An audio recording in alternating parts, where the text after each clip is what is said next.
So you sat through Eastern Michigan and you sat through Wyoming, but there probably won't be a whole lot of sitting this Saturday. I'm Geoff Preston. I'm Bondy. We are here at the State News office where the sausage is made, if you will. A lot of kids yelling at each other. It turns into a newspaper every day. We are here now to talk a little bit about Nebraska. They're ranked number 19. They come to Spartan Stadium Saturday night. The game's going to be on ABC. And Robert, night games at Spartan Stadium, it is a different animal entirely, isn't it? It really is. Night games at Michigan State are, like you said, completely different animals. Spartan Stadium gets a lot more electric. You know, they had one opening win at night this year. And Antonio 7-2 in night games here at Michigan State. Last loss I know of or remember was Notre Dame a couple years ago, and that year really struggled overall. But really, Spartan Stadium comes alive. They've had some real great night games, and even Coach D'Antonio talked about how it's different. Let's see what he has to say about it. Yeah, you know, Spartan Stadium comes alive every Saturday, but I think especially the night games. You know, and I can remember the night games when I was here before. You know, then whether it be Notre Dame or you know Oregon or whatever it was. I mean, they're exciting games.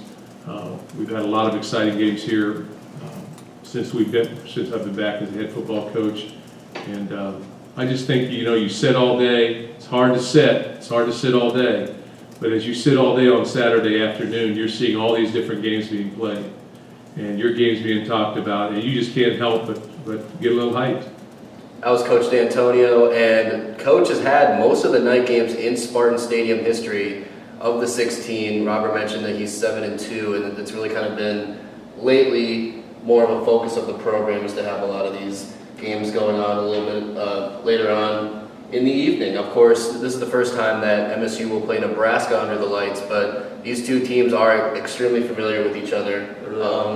You know, last season the 41-28 win for MSU, but before that Nebraska was kind of it was a horse that they couldn't really shake. I mean, they did very well against MSU. They dominated. They really truly did dominate Michigan State. Winning the first 2 years that Nebraska was in the Big Ten. Oh well, 2012. I think we all, if you do remember that one, thought there were maybe some questionable calls on that one to say the least. Even D'Antonio didn't even.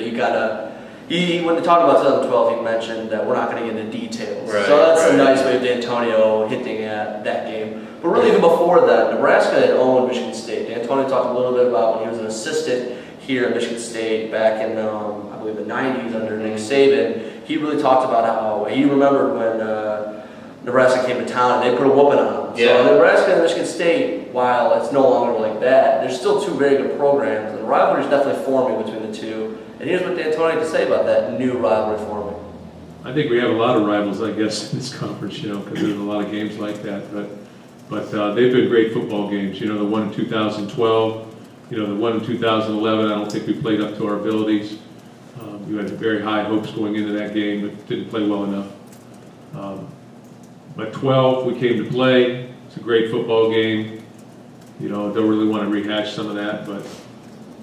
That was Coach D'Antonio, and one thing about Nebraska with the familiarity is that it hasn't mattered what the final score is. Running the football on MSU's very, very stout run defense has kind of been a calling card for Nebraska. I mean, obviously we all remember how good the defense was last year. Not a lot of teams ran it on them, but Nebraska did.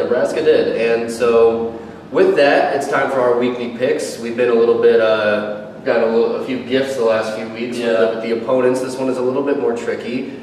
I'll start us off, I guess. I think that this game, especially with Ohio State not looking awesome in their first few games, this kind of becomes maybe the hardest game on the schedule for MSU. Obviously, we all know what's going on down the road in Ann Arbor, and don't really think that they're going to come in here and put up too much of a fight. Right. But I think Nebraska, there's something about the way that their scheme, the way that they run the ball, that gives MSU a lot of problems. And I know maybe I'm putting the defense on a little bit of a pedestal because of last season. There was a few things that I saw against Wyoming that would scare me a little bit if I was an MSU fan. Some long runs. I think Wyoming left some points on the board with some big plays that they missed. That being said, I still think MSU is going to win. Last season turnovers were a big deal for MSU. I think that they're going to have to get a few again on Saturday. I have MSU winning 27-20. Geoff, like you, I see Michigan State winning this game, but I think it's going to be a little more convincing. I haven't seen a lot out of Nebraska that makes me feel like they deserve to be, the best team in the league. And I mean, if they beat Michigan State, they would deserve that right. I think that scare against McNeese State early in the year was something that I thought was showed a lot of their flaws. And Abdul only had just over 50 yards on the ground that day. He did have 96 in the receiving game, so obviously he adds that aspect. But that's going to be key for Michigan State. I think they're going to be able to keep him under 100 yards for the first time. Last 2 times State played him, he ran for more than 100, and that's going to be key. I also don't have much.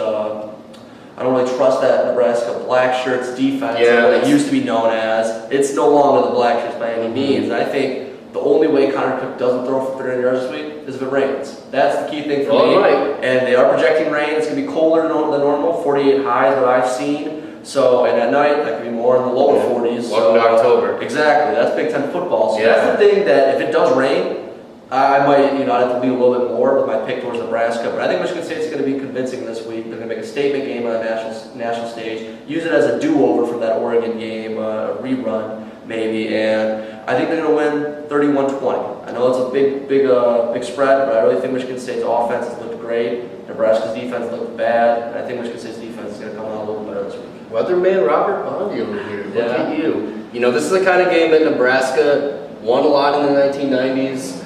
Haven't really done it under Bo Pelini. They've been good. They've been kind of knocking on the door of national relevance. And this is, D'Antonio called this a program game last year. This could be Nebraska's program game as well. But we both do have MSU winning. So that'll do it for us here, where the sausage is made at the State News office. I'm Geoff Preston. I'm Robert Bondy. We'll be back with you after the game for all the analysis and what went on.